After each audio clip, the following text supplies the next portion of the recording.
అయితే అన్నగారు ఒక మాట ఏంటంటే, రేవంత్ రెడ్డి సర్కార్ వచ్చిన తర్వాత రియల్ ఎస్టేట్ ఏదైతే స్తబ్దుగా ఉండిపోయిందో, అవును. ఆగిందో అప్పుడు చాలామంది మిత్రులు ఏమన్నారంటే, ఇది కరెక్షన్ పీరియడు. హుహు. ఇలా జరగాలి. అసలు కేసీఆర్ ఎంత పని చేశాడు. రియల్ ఎస్టేట్‌ని సామాన్యునికి అందకుండా చేశాడు. సో, ఇప్పుడన్నా కనీసం ఆకాశం నుంచి ధరలు దిగొస్తాయని చాలామంది సర్ది చెప్పారు. రైట్? మీరు వినుంటారు అవన్నీ. ట్రూ. ట్రూ. ట్రూ. సో, సంతోషం అనుకున్నాం. హ్మ్. కానీ హ్మ్. వాళ్ళు 100,00,00,000కి అమ్మితే వీళ్ళు 100, 50,00,00,000 నుంచి స్టార్ట్ చేశారు. ఆ! దీన్నేమనాలి? దీన్నెట్లా చూడాలి? అంటే ఇప్పుడు గవర్నమెంటే బిజినెస్ స్టార్ట్ చేసింది రియల్ ఎస్టేట్. ఎగ్జాక్ట్‌లీ. అది గత ప్రభుత్వంలో మొదలైంది. ఈ ప్రభుత్వం కంటిన్యూ చేస్తుంది. ఒక ఓకే. రీజన్ ఏంటంటే గవర్నమెంట్‌కి ఫండ్స్ కావాలి. ఓకే. ప్రాజెక్ట్స్ పెద్ద పెద్ద ప్రాజెక్ట్స్ ప్రపోజ్ చేస్తున్నారు. ఓకే. ఆ ప్రాజెక్ట్స్ కోసము ఫండ్స్ కావాలి. ఆ ఫండ్స్ కావాల్సినప్పుడు గవర్నమెంట్‌కి దొరికేదే ల్యాండ్. మన హ్మ్. దగ్గర అబండెంట్‌గా ఉంది హైదరాబాద్ చుట్టుపక్కల 360 డిగ్రీస్‌లో వేరే కరెక్ట్. సిటీస్‌కి కరెక్ట్. లేని అడ్వాంటేజ్ హైదరాబాద్‌లో ఉంది. అవును. అందులో నియోపోలిస్, కోకాపేట్ ఏరియా మీకు తెలుసు కదా! లాస్ట్ ఆక్షన్స్‌లోనే ఫస్ట్ ఆక్షన్‌లో 30, 40 కోట్లకెళ్ళింది. సెకండ్ ఆక్షన్ వచ్చేసరికి 60-100 కోట్లకెళ్ళింది.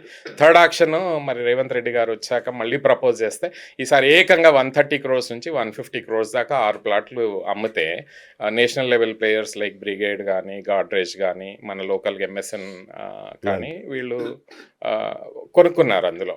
అగ్రెసివ్‌గా కొన్నారు. రైట్. 150 క్రోర్స్ దాకా వెళ్ళింది. ఇది అంటే డిమాండ్‌ని బట్టి కొన్నారా? లేదు సిటీలో మార్కెట్ ఇంప్రూవ్ చేయాలని కొన్నారా? బిల్డర్స్ వైపు నుంచి చూస్తే అది అర్థం అవ్వట్లేదు. రైట్. అలాగే గవర్నమెంట్ కావాల్సి పుష్ చేసి ఈ బిల్డర్స్‌ని అందరిని ఆ రేట్‌లో కొనమన్నారా? అనేది కూడా బయటికి ఎక్కడా తెలియట్లేదు. కరెక్ట్. బట్ ఫైనల్‌గా మాత్రము కోకాపేట ఏరియాలో 150 క్రోర్స్ అయింది. దాని ఎఫెక్ట్ ఏమైంది? ఆ చుట్టుపక్కల కూడా ల్యాండ్ వాల్యూ అంతే బాగా గదా! పెరిగింది.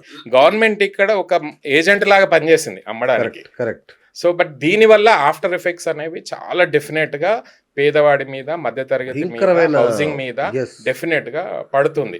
ఇప్పుడు ఎందుకంటే వాళ్ళు కోకాపేట్ మాత్రమే అమ్ముంటారు 150 క్రోర్స్. కానీ కోకాపేట్ చుట్టుపక్కల కూడా అదే రేంజ్‌లో ఇప్పుడు డెవలపర్స్ కొనాల్సొస్తుంది. డెవలపర్స్ కొంటే, ఫ్లాట్స్ కొంటే వాళ్ళు ప్రైస్ పెంచాల్సొస్తది. పెంచాల్సి ప్రైస్ వస్తది. పెరిగితే భారం ఎవరి మీద పడుతుంది? మళ్ళీ అగే కొనే వాళ్ళ మీదనే అంతే పడుతుంది. గదా! మొన్నటిదాకా 50,00,000 వచ్చేది ఇప్పుడు 5,00,00,000కెళ్ళిపోతది. అవును. అపార్ట్‌మెంట్ అనేది ఒక చిన్న డబుల్ బెడ్‌రూమ్ అపార్ట్‌మెంట్. ఆబ్వియస్‌గా మొన్నటిదాకా కోకాపేటలో 5,000 నుంచి 10,000 మధ్యలో దొరికేది. చూడండి. ఇప్పుడు 10,000 లోపల అసలు దొరకట్లేదు. దొరకదు ఇంకా. ఎనీథింగ్ అబౌట్ 10,000 మీరు కరెక్ట్. కోకాపేట గానీ, కరెక్ట్. ఫైనాన్షియల్ డిస్ట్రిక్ట్ గానీ, నార్సింగ్, ఈ గండిపేట ఏవైతే గ్రోత్ కారిడార్స్ ఉన్నాయో ప్రస్తుతానికి వెస్ట్ సైడ్ ఆఫ్ ద సిటీలో ఆల్రెడీ 10,000 దాటిపోయింది. చూడండి. కొంచెం ఇంతకుముందు అఫోర్డబుల్ అనిపించే కొల్లూరు, ఉస్మాన్ నగర్, తెల్లాపూర్ ఏరియాస్ కూడా అవి కూడా ఇప్పుడు 8,000, 9,000 ఆల్మోస్ట్ 10,000 కూడా టచ్ అవుతున్నాయి. ఏది దారుణం. మామూలు tier 1 builders. Correct. Tier 2 builders కూడా వెనకకేం లేరు. మహా అంటే వాళ్ళేం ఒక తగ్గరుగా. 500,000 రూపీస్ తగ్గుతున్నారు. ఇప్పుడు ఎందుకంటే సిమెంట్ రేట్లు ల్యాండ్ రేట్ లా పెరిగింది, ఆ!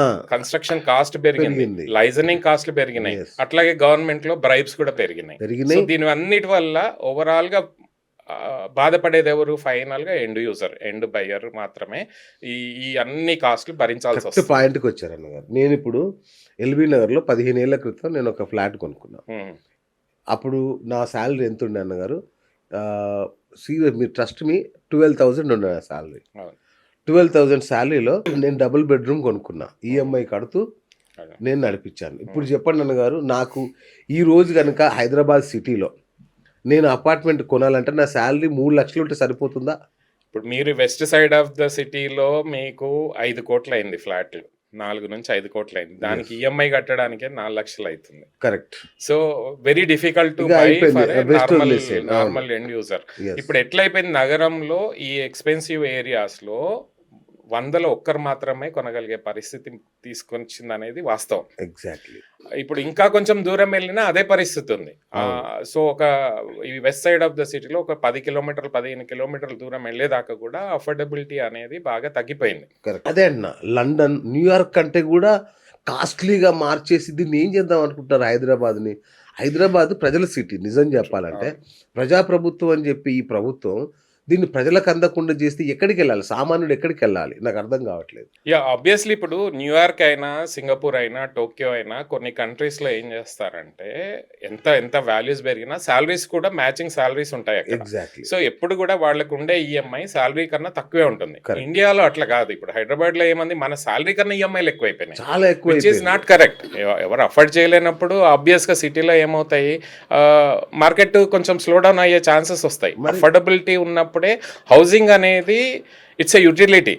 Not as a business. Government దీని మీద కంపల్సరీ నియంత్రణ అనేది తెచ్చుకోవాలి. అందులో మన కంట్రీ ప్రజాస్వామ్య country, we are not capitalistic country. Exactly. అందులో 150 కోట్ల మంది పాపులేషన్ ఉంది. ఆ పాపులేషన్ అందరికీ కూడా హౌసింగ్ ఇవ్వడం అనేది గవర్నమెంట్ యొక్క responsibility. Correct. Government responsibility affordable సెగ్మెంట్లో తీసుకోకుండా మేము ఆక్షన్స్ చేస్తాము, మేము ప్రైసెస్ పెంచి అమ్ముతాము, ఆ గవర్నమెంట్ ల్యాండ్స్ మేము అమ్ముతాము అంటే ఆ గవర్నమెంట్ ల్యాండ్స్ అన్ని కూడా ప్రజలవే. Yes. అవి అంతే కదా. ప్రజలకు చెందిన ల్యాండ్స్ మనం గవర్నమెంట్ ఇవాళ రేటు పెంచితే, ఆ చుట్టుపక్కల ల్యాండ్ రేట్లు పెంచితే భారం ఎవరికి? ప్రజలకే. కానీ ప్రజాస్వామ్యంలో ప్రజలతో ఎన్నుకోబడిన ప్రభుత్వము, ప్రజల చేత నడిపే ప్రభుత్వము కంపల్సరీ హౌసింగ్ అనేది ఒక యూటిలిటీ. విద్య కావచ్చు, మెడికల్ కానీ, అంతే కదా. హౌసింగ్ అనేది ఒక అవసరం, జనాలకు అవసరం. ఈ అవసరాన్ని గవర్నమెంట్ కంపల్సరీ కన్సిడర్ చేసి ఒక అఫోర్డబుల్ హౌసింగ్ అనేది కంపల్సరీ క్రియేట్ చేయాలి. అవి పేపర్ వరకే పరిమితం ఉన్నాయి. అంటే Exactly. డబుల్ బెడ్రూమ్ అని ఒకటి చేశారు, కానీ అందరికి అందట్లేదు. అంటే ఇప్పుడు ప్రతి ఒక్కరు వెళ్ళి డబుల్ బెడ్రూమ్లలో వాళ్ళు ఇచ్చే డబుల్ బెడ్రూమ్లలో ఉండాలా? కాదు కదా. అది కూడా పేదోళ్ళకే, అది లిమిటెడ్ Limited అది. అవైలబిలిటీ ఉంది. అంతే కదా. ఇప్పుడు రేపు లోవర్ మిడిల్ క్లాస్ పరిస్థితి ఏంది, మిడిల్ క్లాస్ పరిస్థితి ఏంది, అప్పర్ మిడిల్ క్లాస్ కి అయితే ఈ రోజు వాళ్ళకి కూడా కష్టమైతుంది. ఛాన్సే వాళ్ళకి లేదన్నా. వచ్చే salary పెరిగిన తర్వాత అలాగే ఇంట్రెస్ట్ రేట్లు కూడా ఆల్మోస్ట్ ఇప్పుడు 7.5 to 8% ఉంది.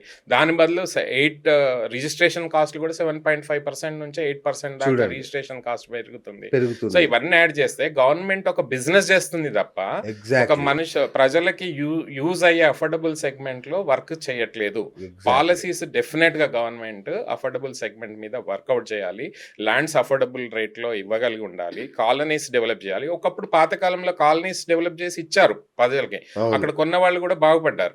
కానీ ఇప్పుడు రీసెంట్ గా జరిగిన పరిస్థితి లేదు. ఈవెన్ గవర్నమెంట్ చేసే ప్లాటింగ్ వెంచర్స్ కూడా ఇవాళ ఆక్షన్ పెట్టి ఎంత మాక్సిమం అమ్ముతాము అనేది గొప్పగా చెప్పుకునే పరిస్థితి. ఎగ్జాక్ట్లీ. ఎంత దారుణం. ఇప్పుడు మన అక్కడ చేసింది ఏంటి? నియోపోలిస్ లో ప్రభుత్వమే బ్రోచర్ రిలీజ్ చేసినట్టుగా అనిపించింది. ఈ నగరాన్ని అమ్మేస్తున్నాము, ఇగో ఇక్కడ నుంచి స్టార్ట్ అని చెప్పినట్టు ఉంది తప్ప ఇది ఎవరికి లాభం అన్నగారు? 1% ప్రజల కోసం మీరు 99% మంది ప్రజల్ని ఇరకాటంలోకి పెడతారా? డెఫినెట్ గా అండి. ఎప్పుడైతే ఇట్లా ఒక ల్యాండ్ అని హైప్ క్రియేట్ చేసి ఎక్కువ రేటుకి అమ్మితే, హైప్ క్రియేట్ చేస్తే భూమి రావచ్చు.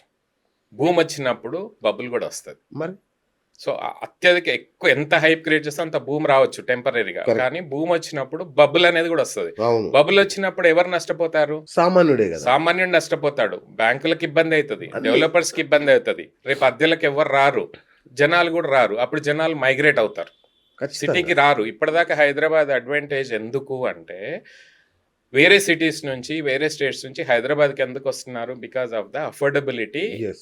కల్చరు, ఇక్కడ వెదరు, ఇక్కడ government policies, safety, security Yes. ఉంది కాబట్టి కంపెనీస్ వస్తున్నాయి. యాజ్ వెల్ as కంపెనీతో పాటు ఎంప్లాయ్మెంట్ వస్తుంది, ఎంప్లాయ్మెంట్తో పాటు మైగ్రేషన్ వస్తుంది.